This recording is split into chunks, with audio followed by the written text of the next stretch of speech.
Well, सुप्रभात। मैं जगेंद्र राणा। आज की हमारी आध्यात्मिक चर्चा का विषय है समर्थ सद्गुरु की पहचान। समर्थ सद्गुरु की पहचान।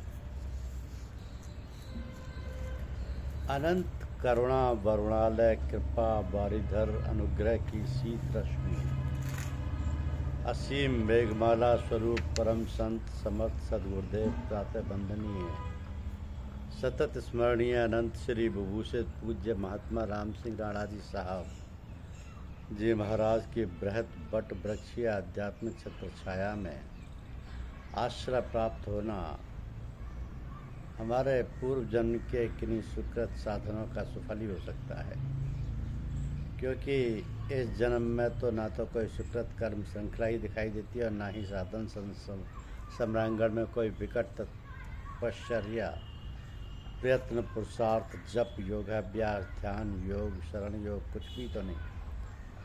फिर भी पृथ्वी की ऊंचाई के मानदंड हिमालय से उद्गामित जगत तारिणी भगवती माँ गंगा सी शीतल पावन स्नेहमयी प्रेम धारा गुरु पिता गुरुमुख से निसत हुई प्रभावित हुई हो रही है। आगे का आश्वासन प्रणाम महाकवि संत सूरदास की आप्तवाणी में सन्निहित है कि एक नदिया एक नार कहावत मैलो नीर भरो। एक नदिया एक नार कहावत मैलो नीर भरो, जब मिल के दो एक बरन गए सुरसरी नाम भरो। लेकिन एक परम पावन गुरुदेव की यह उच्च आसन पर स्थिति, असीम करुणा हेतु की कृपा है, प्रतिम शिष्य वत्सलता विराजमान है, तो दूसरी ओर निम्न आशस्त मेरी विराट अवज्ञा है। अंगत का पाँव सब टिका हुआ मेरा शुभ्र मनमत जीवन सद्गुरु में फनाइयत की जगह वासनाओं में अद्भुत तल्लीनता, इन्हीं सब को देखते हुए लगता है कि मौसम कौन कुटिल खलकामी, जय तन दियो ताहि बिसरायो ऐसा नौन हरानी। महान भक्त कवि सूरदास ने तो अपने भाव प्रेम की तल्लीनता में दीनता में भाव समाधि की रसिक अनुभूति में ही कहा होगा, किंतु वस्तुतः हम जैसे कुल कुटिल जीव सार्थक साधकों के यथार्थ जीवन की सच्ची भविष्यवाणी प्रस्तुत कर दी थी। उन्होंने इस पद में करीब 7-8 वर्ष पूर्व मुझे पद पर कृपा करते हुए एक महामहिम जी ने मेरे विषय में प्रचारित करना शुरू कर दिया था कि उसे कुछ भी नहीं आता है।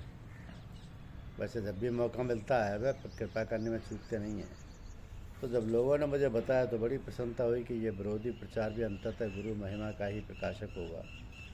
उसके बाद ही आयोजित श्री रामाश्रम के कार्यक्रम में संचालन करते हुए मैंने मंच से निवेदन किया था कि भाई मुझे वास्तव में कुछ भी नहीं आता है और भगवान गुरुदेव कृपा करें कि इन लोगों की कृपा की अतिवृष्टि से मेरी रक्षा करें। अनंत वीथी का संपादन 1996 से और आध्यात्मिक समारोहों का संचालन 1993 से तो पूज्य गुरुदेव ने ही सौंपा था। 1993 से तो संचालन और 1996 से अध्यंत वीथी का संपादन वही सदगुरुदेव जी ही कर रहे हैं, करवा रहे हैं। तमाम बाधा व्यवधानों और खाड़ मंडलीय अभियानों के बावजूद पूज्य गुरुदेव का कार्य आबाद गति से चल रहा है। ये पूज्य गुरुदेव साहब जी महाराज का प्रत्यक्ष चमत्कार ही तो है। ये गुरु सत्ता की प्रभुता और महत्ता ही तो है, जिसे कुछ भी ना आता हो, जो सर्वथा अयोग्य हो अक्षम हो, उसी से अपना महत्वपूर्ण काम करवा रहे हैं। आखिर यही तो समर्थ सद्गुरु की पहचान, यही तो समर्थ सद्गुरु की पहचान है कि त्रंत कुलिस कुलिस त्रन करई, जो चेतन के जड़ करई जड़ई करई चैतन्य, अस समर्थ रघुनायकई भजई जीव ते धन्य। मूक होई बाचाल पंगु चढ़ई गिरवर गहन, जासु कृपा सु दयाल द्रवु सकल करे मल दहन। वस्तुतः उस समय तो मैं सदगुरुदेव की छत्र छाया में घटित उन दो चमत्कारिक घटनाओं का विवरण प्रस्तुत करने जा रहा था, जो 2004 में कोटा के राजमार्ग में तथा 2019 के आगरा लखनऊ एक्सप्रेस वे पर मेरे साथ घटित हुई थी। मैं तो इन विषयों का मैं इनका विषय प्रवेश लिखने चला था कि सदगुरुदेव की प्रेरणा ने अनंत बीती के तमाम व्यवधानों के बाद भी निरंतर प्रकाशित होते रहने के प्रत्यक्ष चमत्कार से इसका श्री गणेश करा दिया। तो आइए पहले कोटा के राजपथ पर ब्रह्मबेला में सदगुरुदेव की अनुपम कृपा की छत्र छाया का सिंहावलोकन करते हैं कि छोटा पुत्र आईआईटी की प्रवेश परीक्षा की तैयारी हेतु कोटा में कोचिंग हेतु पहुंचा तो दादावाड़ी में एक आवासीय परिसर में भाई ब्रजेंद्र सिंह जी ने रहने की व्यवस्था करा दी थी और कैरियर पॉइंट इंस्टीट्यूट में विधिवत पठन पाठन चलने लगा था। उन दोनों आध्यात्मिक सामूहिक ध्यान समारोह हेतु यह तय हुआ था कि प्रमुख ध्यान समारोह सनातन काल से सतत पावन तीर्थ स्थलों पर आयोजित किए जाएं ताकि उन चिर पावन पुण्य स्थलों पर बैठकर ध्यान साधना का आनंद लिया जा सके। तो यह सोच तो हम जैसे स्वल्प दृष्टि वालों की थी, किंतु गुरु महाराज की गूढ़ गहन अंतर्दृष्टि तो तीर्थों में विषय भोगी संसारी जनों के पाप विकार धुलते रहने से तीर्थों की पाप प्रक्षालन क्षमता मंद पड़ जाती है। उसे पुनः तीव्र करने, भगवत भाव आवेशित करने, ज्ञान भक्ति तथा कर्म की उर्मल निर्मल विचार तरंगें प्रवाहित कर अनंत शक्ति स्रोत परमात्मा से संचालित ऊर्जा को शक्तिपात द्वारा उस भूमि के कण कण में समाहित कर तीर्थों को पुनः ऊर्जावान बनाने हेतु ऐसे युग पुरुष साहिब वक्त समर्थ सदगुरु जन तीर्थों में पदार्पण कर उन्हें सतत तीर्थ पवित्र करने वाला बना देते हैं। तो देवर्षि नारद अपने भक्ति सूत्र में इस रहस्य का उद्घाटन करते हुए कहते हैं कि तीर्थी कुर्वन्ति तीर्थानि सुकर्मी कुर्वन्ति कर्माणि शस्त्रास्त्री कुर्वन्ति शस्त्राणि। अर्थात ऐसे भक्त संत तीर्थों को सुतीर्थ, कर्मों को सुकर्म व शास्त्रों को सत्शास्त्र बना देते हैं। तो उपरोक्त विधान के आलोक में सामूहिक ध्यान समारोह तीर्थ स्थलों पर आयोजित हो रहे हैं। इसी श्रृंखला में 2004 का नूतन जन्म दिवस सत्संग ध्यान समारोह आदरणीय मुकुंद नारायण श्रीवास्तव श्री R.K. श्रीवास्तव जी के संयुक्त संयोजन में भगवान श्री राम के प्रवास वनवास काल की चिर पुरातन परम पावन भूमि श्री चित्रकूट धाम के श्री राम मनोहर लोहिया रामायण मेला परिसर में आयोजित था। मुझे इस कार्यक्रम में संचालक की भूमिका का दायित्व निर्वाह कर कोटा पहुंचना था। तो 2.5-3 दिन परम पावन गुरुदेव के दिव्य संरक्षण में प्रवाहित अलौकिक भक्ति मंदाकिनी में अवगाहन का दुर्लभतम सौभाग्य पाकर गुरुदेव के श्री चरणों में प्रणाम कर शीघ्र वापस लौटा। तो आईआईटी की पहली प्रवेश परीक्षा जयपुर केंद्र पर थी। उसे संपन्न कराकर आदरणीय रैस चाचा जी से संक्षिप्त भेंट मुलाकात कर कोटा लौटे। 1 या 2 दिन बाद आगामी प्रवेश परीक्षा देने अलीगढ़ मुस्लिम विश्वविद्यालय जाना था। ट्रेन का अग्रिम आरक्षण था। 2004 का अप्रैल या मई का महीना था। नियत तारीख को प्रातः तैयार हुए स्टेशन जाने को ऑटो रिक्शा मंगवाया। पास में ही एक ऑटो पर सो रहे चालक को जगाकर संदर से ले आए। सामान रखकर पीछे की सीट पर पत्नी सहित मैं व आगे चालक की सीट पर बाईं और बच्चा। चलते समय तो अंधेरा था, किंतु धीरे धीरे उषा की लालिमा क्षितिज पर चमक झलकने लगी थी और महाकवि जयशंकर प्रसाद का वैश्वकालीन जागरण गीत, जो साहित्य रसिकों का कंठहार होने के साथ आध्यात्म पथिकों का प्राण प्रिय आत्मोद्बोधन ब्रह्मबेला गीत भी है, अपनी भाव भूमि साकार करा रहा था कि बीती विभावरी जागरी, अंबर पनघट में डुबो रही तारागढ़ उषा नागरी, खग कुल कुल कुल सा बोल रहा, किस लय का अंचल डोल रहा, लो ये लत का भी भर लाई मधुमुकुल नवल रस गागरी, अधरों में राग आनंद पिए, अलकों में मलियज बंद किए, तू अब तक सोई है आली आँखों में भरे बिहागरी। अचानक ध्यान गया कि ऑटो अपने निर्धारित मार्ग से हटकर दाईं ओर डिवाइडर की ओर क्यों जा रहा है। अंत प्रणाली के रोकें, किंतु तभी बुद्धि ने तर्क जड़ दिया कि यदि टोका गया तो ये कह सकता है कि साहब ऑटो आप चला रहे हैं, हमें बैठिए चुपचाप। बुद्धि के सम्मान का बात मानकर दैवीय निर्देश युक्त अंतर चेतना भी चुपी हुई थी कि एक जोरदार आवाज़ के साथ ऑटो डिवाइडर से टकराता हुआ राजमार्ग पर ही पलट गया। सामान सड़क पर बिखर गया। हम लोग भी बीच सड़क पर गिरे। चूँकि ऑटो दाईं ओर डिवाइडर से टकराकर बाईं ओर पलटा था, तो मुझे दाएं पैर के पंजे में धमक के साथ कुछ चोट लगी थी। मैं तुरंत उठकर खड़ा हुआ, देखा कि अंदर से ऑटो के नीचे दब गए हैं। तो शोर सक्रिय हुआ। चूँकि प्रभात बेला थी, प्रातःकालीन भ्रमण पर निकले लोगों ने दौड़कर ऑटो को सीधा किया। संदर्शी को सहारा देकर डिवाइडर पर बैठा दिया गया। भगवत कृपा से इस समय कोई ट्रैफिक सड़क पर नहीं था, तो बड़ा अनर्थ होने से बच गया। भीड़ में ऑटो ड्राइवर का को निशाना बनाना चाहा भीड़ ने। उसकी धुनाई करने की भीड़ आतुर थी। ये माजरा भाँप कर वह भी चोटोल होने का नाटक करने लगा।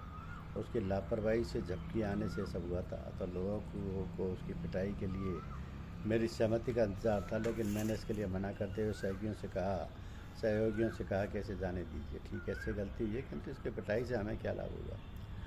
अब तक सामान के साथ हम लोग डिवाइडर पर बैठ गए थे और कुछ लोग जा चुके थे और कुछ सहयोगी भद्रजन अभी भी रुके हुए थे। सुंदर सी को 3-4 जगह चोट लगी थी, रक्त बह रहा था। मुझे अधिक चिंता इस बात की हो रही थी कि कहीं सिर में तो गंभीर चोट नहीं आ गई। मैंने पूछा, कैसा लग रहा है? नर्स ने कहा, आंखों के सामने अंधेरा सा छा रहा है। तो मैंने अपने बैग से काली फास यानी 6x2 की 4 गोलियां खिला दी। थोड़ी देर में पानी मांगा। पानी पिलाने के बाद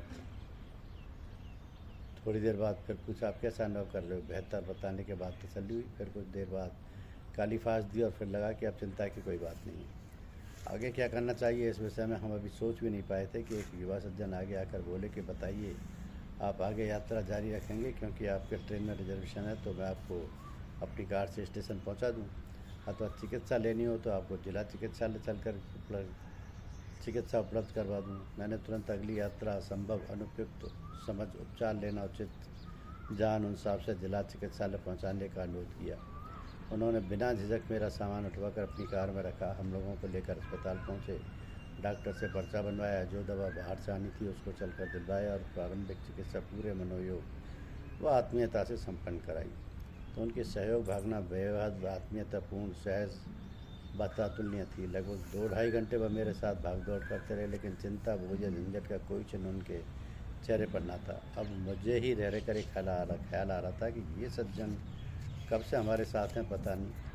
आपने किसी ज़रूरी काम से निकल रहे होंगे या घर से कुछ नाश्ता पानी भी करके चलें या भूखे भाग दौड़ करें। इस बीच मैंने अपने मित्र श्री ब्रजेंद्र सिंह चंबल फर्टिलाइजर्स अधिकारी को फ़ोन पर घटनाक्रम से अवगत कराया। उन्होंने अपने मीटिंग में व्यस्त होने के कारण श्रीमती नीलू की गाड़ी लेकर तुरंत पहुंचने का आत्मीय आश्वासन दिया। अब तक मैं काफ़ी निश्चिंत हो चला था। उन महानुभाव के मौन अहेतुक सहयोग के प्रति कृतज्ञता के भाव से ऋणी अनुभव कर रहा था। मुझे लग रहा था कि ये उदार सहयोगी के साथ अत्यंत शीलवान व संकोची भी हैं। सो जब मुझसे ना रहा गया तो मैंने उनसे प्रार्थना की कि भाई साहब, आपको हमारा सहयोग करते हुए बहुत समय हो गया। आपके कार्य में व्यवधान हो रहा होगा, अथवा आप घर पधारें। मेरा भाव गदगद कृतज्ञ हृदय का अनुरोध स्वीकार करते हुए उन्होंने हमारा सामान गाड़ी से बाहर रखवाया।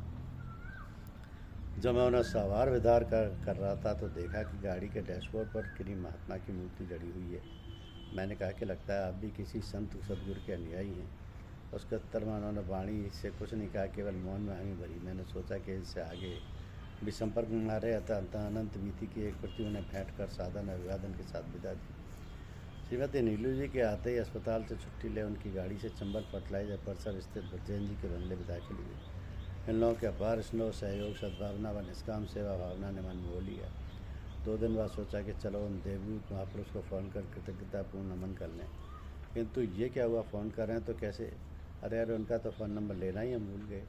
अपनी मूर्खता पर भारी अफसोस हुआ। कैसे अक्षम्य भूल कर बैठे। अपना नंबर तो उन्हें दे दिया, परंतु उनका पता व फ़ोन नंबर नोट करना कतई दिमाग में ही नहीं आया। अब क्या हो सकता है? मन सोच कर बेचैन होता। कैसा कृतज्ञ हूँ कि धन्यवाद के 2 शब्द भी नहीं बोल सकता। पर यह सोचकर संतोष कर लिया कि चलो मेरा नंबर तो उनके पास है, शायद हालचाल जानने के लिए वही फ़ोन करें। यही सोचकर उनकी फ़ोन की बेसब्री से प्रतीक्षा करने लगा। लगभग 1 सप्ताह नीलू व ब्रजेंद्र जी के सहयोग पूर्ण सानिध्य में रहे। फिर टैक्सी लेकर हम लोग वापस चलने लगे तो इस यात्रा में हमने अपना सहयोग सानिध्य प्रदान करते हेतु भाई श्री चतुर्भुज मीना जी भी हमारे साथ चल दिए। इटावा के पूर्व चंबल नदी के पुल क्षतिग्रस्त होने से वहाँ उपस्थित लोगों ने पुल के नीचे से बालू और कहीं कहीं थोड़े से नदी जल के बीच ही पार जाने की राय दी। पार जाने की विधि खतरनाक समझकर हमने ग्वालियर लौटकर आगरा के रास्ते में अनपुरी पहुंचने का निर्णय लिया, किंतु 11 बज चुके थे। तो उनकी निश्चलता, स्नेह, आत्मीयता से सोने से अमूल्य रही है। इसमें आदरणीय भाभी जी का अतिथि सत्कार मिल रहा था। सत्संग समाज में हमसे हमेशा सोने में सुगंध का दुर्लभ संयोग उपस्थित करता रहता है। तो ऐसे ऋषिकल्प दंपत्ति का आतिथ्य, आत्मीय सानिध्य और आशीर्वाद पाकर हम यात्रा की सारी थकान विस्मृत कर कृतार्थ हो सुबह चल दिए। ये सब गुरुदेव की कृपा है। गुरुदेव की दया कृपा से सब कुछ हो पाया। धन्यवाद।